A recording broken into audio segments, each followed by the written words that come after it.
Hai plan-plan netizens Indonesia dimanapun kamu berada yang kadang komentarnya luar biasa. Ketemu lagi bersama dengan kami di ini channel. Pastinya channel yang sangat informatif dan juga akan menambah pengetahuan Anda. So, kali ini jangan kemana-mana, kita akan membahas topik-topik menarik yang ada di seluruh dunia. Manga dan anime telah menjadi industri terbesar di Jepang, bahkan menjadi salah satu penggerak roda ekonomi di negeri Sakura selama beberapa dekade terakhir. Tidak hanya di Jepang, ketenaran manga dan anime telah tersebar luas ke seluruh dunia termasuk Indonesia. Dalam dunia seni, Jepang manga memiliki sejarah awal yang kompleks dan cukup panjang. Tentunya sudah banyak melibatkan pelaku di dalamnya, termasuk para seniman manga atau yang biasa disebut sebagai mangaka. Saking banyaknya peminat komik Jepang ini, penama penulis manga seringkali kalah dengan ketenaran manga ataupun anime karangannya sendiri. Itu juga yang menjadi alasan bahwa profesi penulis manga dapat mendatangkan banyak uang meski tidak diiringi dengan ketenaran. Akan tetapi tidak menutup kemungkinan jika sang kreator dapat keduanya, uang dan ketenaran. Mangaka yang menjadi otak di balik ketenaran beberapa manga dan anime terpopuler di dunia. Berikut ini adalah 5 kreator manga dengan karya terpopuler sepanjang masa versi Yeni Fakta. So, jangan kemana-mana, tetap stay tune di channel Yeni Fakta, karena bersama Yeni Fakta kita akan mendapatkan informasi dan pengetahuan dari seluruh dunia. Yang pertama, Osamu Tezuka. Osamu Tezuka adalah seorang animator Jepang yang dikenal sebagai pencipta toko Astro Boy.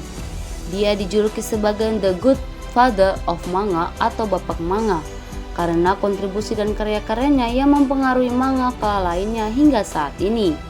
Astro Boy menjadi serial animasi TV pertama yang diproduksi di Jepang dan disiarkan oleh FNS dengan durasi 24 menit berkualitas monokrom. Serial ini ditayangkan sampai 193 episode, berakhir pada 31 Desember tahun 1966. Gaya menggambarkan yang dipopulerkan oleh Tezuka adalah mata besar. Gaya ini menjadi salah satu ciri khas manga dan anime di Jepang yang masih sering digunakan hingga saat ini. Selain Astro Boy, karya yang pernah diciptakan Tezuka diantaranya adalah The Adventure of Rock, Crime and Punishment, The Devil of the Earth, Kimba the White Lion, Phoenix, dan Black Jack. Semasa hidupnya, Osamu Tezuka terus berkiprah di dunia seni rupa, komik, anime, dan media. Dia sempat beberapa kali masuk rumah sakit dan menjalani operasi karena kanker perut yang dideritanya. Yang kedua, Akira Toriyama. Nama mangaka yang satu ini pasti sudah tak asing lagi di telinga para penggemar anime. Dia adalah Akira Toriyama, mangaka legendaris di Jepang dan bahkan dunia. Pria berumur 67 tahun ini menjadi panutan oleh banyak seniman manga yang masih muda, terutama bagi mereka beraliran shounen. Dragon Ball adalah karya Toriyama yang paling terkenal lantaran berhasil terjual lebih dari 260 juta kopi antara tahun 1984 dan tahun 1995. Bisa dibilang Dragon Ball adalah salah satu kunci zaman keemasan bagi hidupnya dan juga bagi dunia manga di Jepang. Terlepas dari ketenaran manga Dragon Ball, berbagai formula karakter, tema cerita, plot, dan lainnya yang Toriyama gunakan dalam tiap karyanya banyak menginspirasi mangaka generasi selanjutnya hingga menjadi resep manjur yang sampai saat ini masih digunakan. Sensei Toriyama menjadi panutan bagi dua mangaka terkenal lainnya seperti Eiichiro Oda dan Masashi Kishimoto. Yang ketiga, Fujimoto Hiroshi Fujimoto Fujio. Baik laki-laki maupun perempuan, terlebih anak-anak kelahiran tahun 90-an yang kini sudah dewasa, pasti mengenal Doraemon.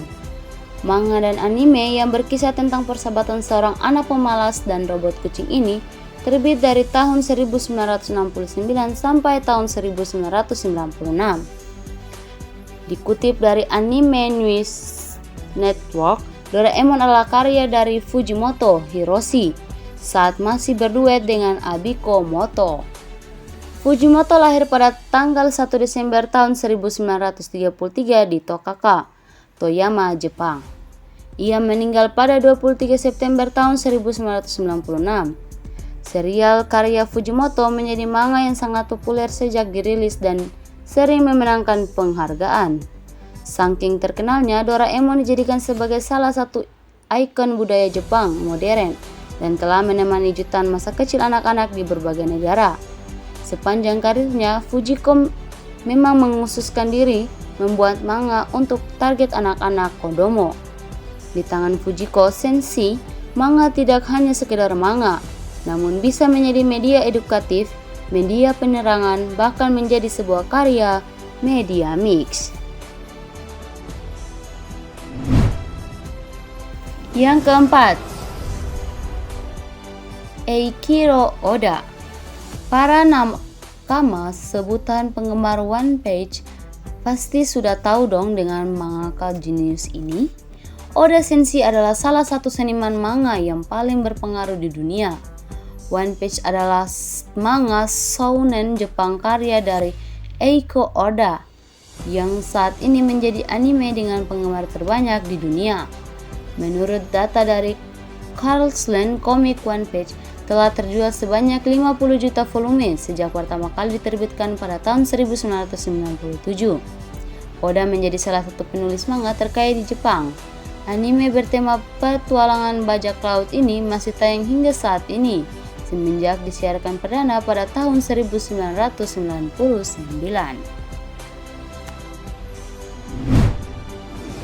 Yang kelima, Takehiko Inoue.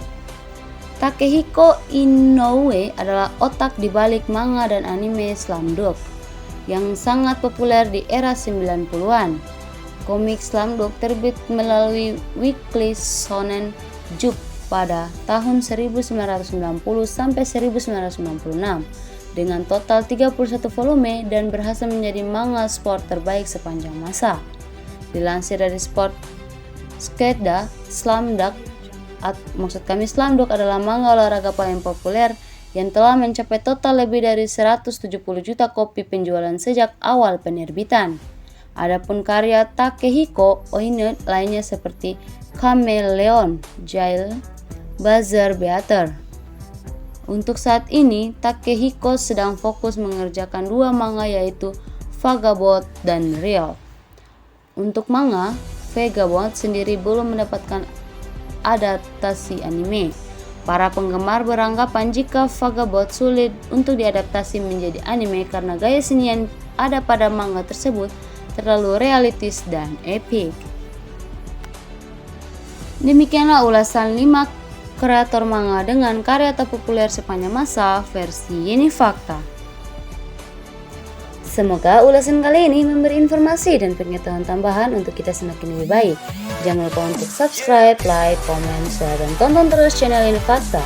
Karena bersama Yeni Fakta, kita akan mendapatkan informasi dan pengetahuan dari seluruh dunia.